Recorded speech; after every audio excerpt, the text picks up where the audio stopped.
Hi there, strikers. There's something uniquely disturbing about people vanishing into thin air.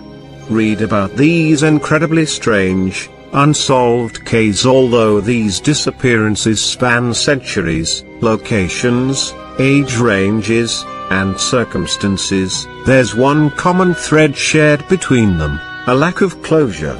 There are theories, speculations, and investigations, but never a decisive answer.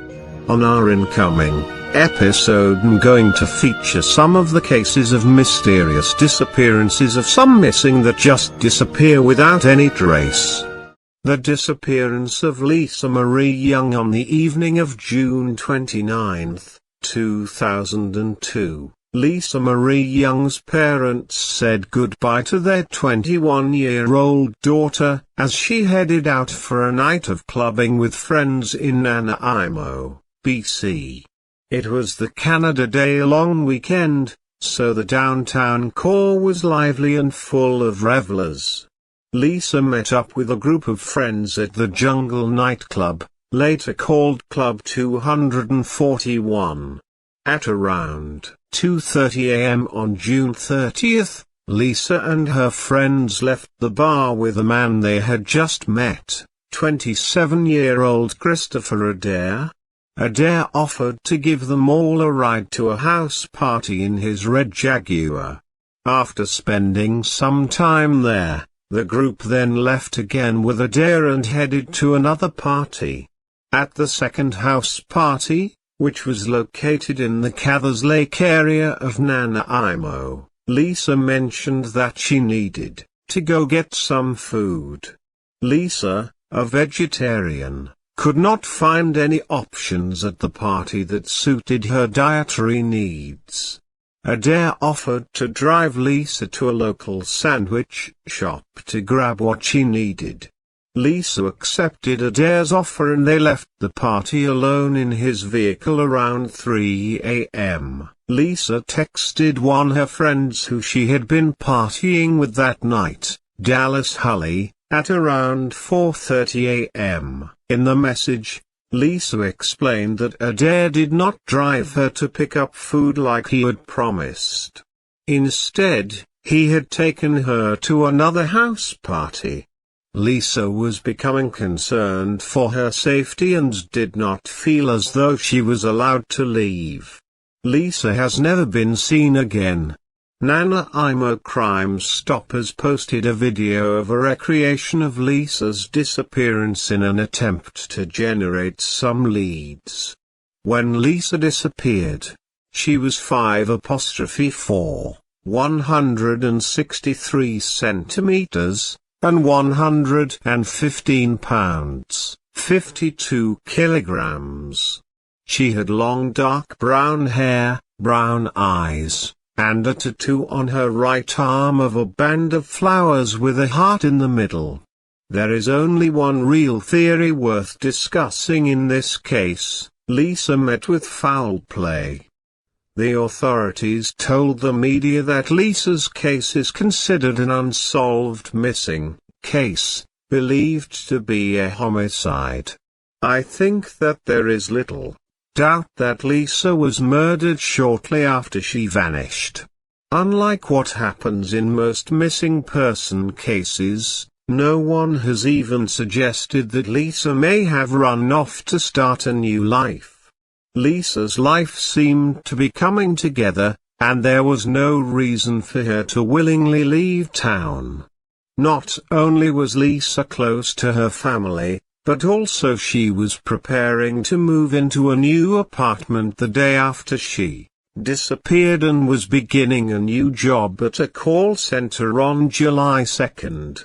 Her family also revealed that Lisa was considering returning to school. She had dreams of becoming a sports broadcaster. Although the police refused to share details of the case to maintain the integrity of their investigation, most fingers point to Adair as the person responsible for Lisa's disappearance. Lisa's distressed message to her friend Dallas and her growing fear of Adair on the night she vanished are especially unsettling. Apparently it took the police a month to officially question Adair. Lisa's mother Joanne told the media that she had the opportunity to speak to Adair during this interrogation. When Lisa's mother asked him to tell her where her daughter was, he replied, "I can't. I'm sorry, I don't mean to disrespect your family." And his voice trailed off. The Youngs have always maintained that Adair knows more about Lisa's disappearance than he is willing to share. Adair is the grandson of a wealthy realtor and businesswoman, Geraldine Lorna Adair, from the resort community Qualicum Beach. The Jaguar was actually owned by Jerry, and it was sold shortly after Lisa's disappearance. Before it was sold, however, the police seized it and performed a thorough forensic examination of the vehicle. I guess we can conclude that nothing of interest was found in the vehicle, since the car was returned and Adair remains a free man. Adair has had numerous run-ins with the law, including a history of fraud and assault charges. He also has breached court orders and even assaulted a police office. The authorities, though, refuse to label Adair anything other than simply a person of interest in Lisa's disappearance.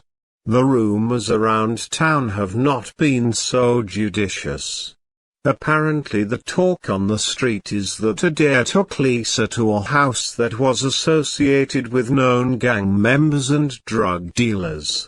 The rumors go as far as to detail a woman referred to as the clean-up girl playing a part in covering up whatever might have happened to Lisa. Did Lisa fall victim to some of Nanaimo's notorious criminals? Perhaps. If this is the case, some members of the public likely know what happened, and now just have to find the courage to come forward and share their story. What do you think happened to Lisa? Thankfully, unlike many other cases of missing and murdered Indigenous women in Canada, Lisa's case has received adequate press coverage. A black mark Ontario, Canada is, without doubt, our horrific treatment of Indigenous peoples. In part to combat the systemic racism that hinders closure in cases involving Indigenous women and girls, the Canadian federal government formed the National Inquiry into Missing and Murdered Indigenous Women and Girls.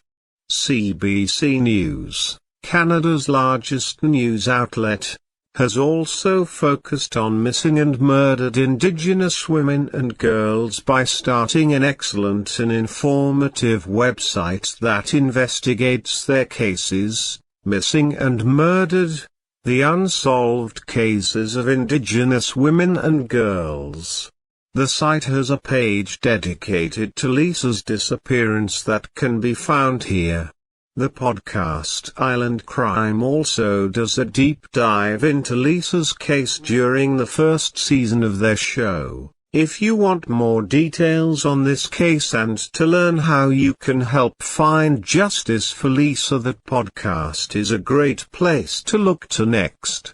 Lisa was a fiery, independent young woman who enjoyed water sports, rollerblading, and spending time with her friends. Her mother, Joanne, has reminisced how Lisa was a hard worker and had a hard head. Sadly, Lisa's mother passed away in 2017 without knowing what. When the evidence collection was finally completed, his fingerprint did not match the one found under the hood of the Jeep.